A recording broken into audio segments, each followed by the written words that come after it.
with Echo Charles. I was talking to one of my SEAL buddies a few weeks ago, and he was running through some quotes from me.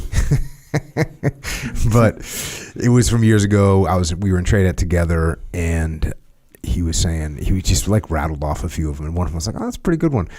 He said, I said, you can't sanity check things you are a part of. Mm. You can't sanity check things that you are a part of.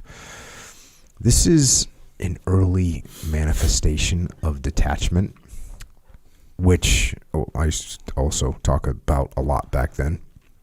But it's similar to also what I've been talking about. I've been talking about this a bit on the Academy, the Extreme Ownership Academy.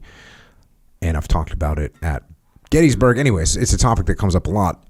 I talk about when you're in a leadership position, you're in charge of a mob. And the mob is going to act like a mob, which means they have a mob mentality, which means they're going to have groupthink, which means they're all going to get in the same, the emotions are going to spread throughout that mob. And if they do something good and they start feeling good about it, they're all going to feel good about it, and they're going to become arrogant if they're not careful. The leader's the one that has to put the stop to that. It can also go in the other direction. If they do something bad, or they lose a game, or they do a bad mission, or you fail at a project, or you don't get the client that you wanted to get, and all of a sudden the negativity starts to spread and morale starts to decline, and it becomes a crisis of confidence. That's also something that the leader has to put a stop to. But the leader can only do that. They can only see the direction of the mob and understand if the direction of the mob is correct if they're not in the mob. The leader has to be outside the mob if they're going to see if something is right or wrong, or see if the mob is heading in the right or wrong direction. So this is critical to think about. That's why when you watch a mob on TV, it's like you understand that what they're doing is bad, but they don't. Right. They kind of do, but why are they doing it if they know it's bad? Yeah. Like if they know they could get arrested, if they know they could go to jail, if they know they're damaging property that has nothing to do with whatever they're pissed about. You know all those things, but when you're in that mob, you're still just picking up a chair and throwing it through a window. Like that's what they're doing. Yeah. Mob mentality. Mm. So you can't be in the mob. You have to be very careful as a leader of being in the mob. Now, this thing that I said clearly was about planning, because that's a common term that we used to use in the SEAL teams with sanity check. I think it's a common term anywhere, but we definitely would use. Yes, common term? Sanity check. Hey, give this thing a sanity check. Yeah. Well, like, am I crazy? Is this a crazy idea? It made sense, but I don't know if I heard it. Well, we used it a lot. Be, hey, Chief, can you just sanity check this for me? Or maybe the chief would come to the lieutenant. Hey, lieutenant, can you sanity check this for me? Like, it was a common term to say, but that part of the idea is that if you're part of what's happening, you can't sanity check it. Mm. You can't. You're not capable of doing it. It's not possible, unless you're really good at detachment. Then it becomes a little bit possible. But here's the takeaways from this.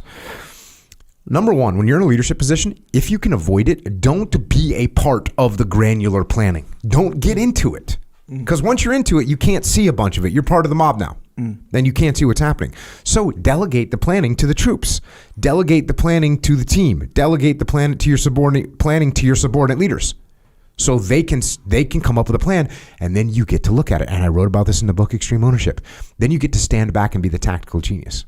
Then you get to stand back and they present the plan to you and you go, hey, that's pretty good. Here's 2 things that you missed.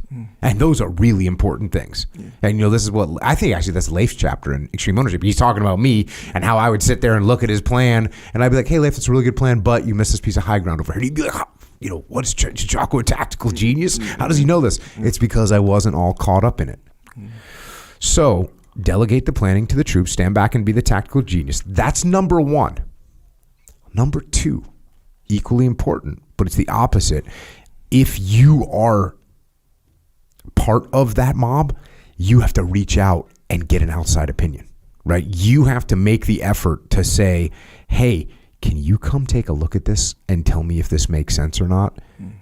Because I'm part of this mob over here and my thinking might be corrupted by the mob, which is entirely possible. So you got to ask for that input, and then you actually have to listen to it.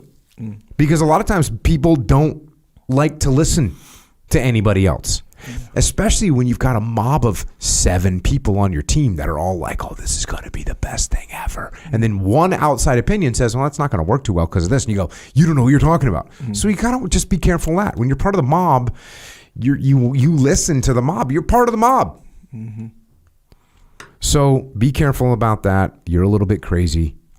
When you're in a leadership position, don't be part of the mob.